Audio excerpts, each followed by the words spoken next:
the plate, we first need to isolate and drain the domestic hot water pipework and drain the system water from the boiler.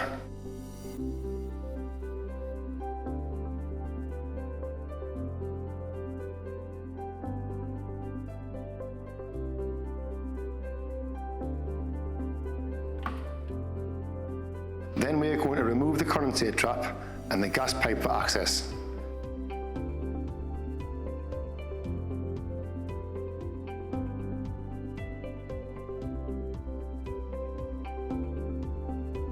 To make life easier, you can remove the thermistor,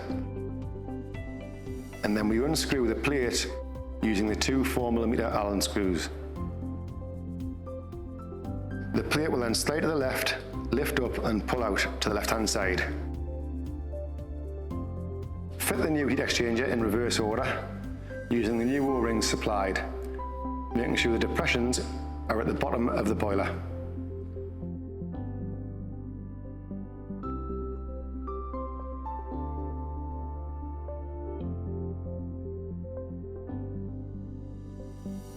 For more in-depth tutorials on ideal products, please visit the Expert Academy online.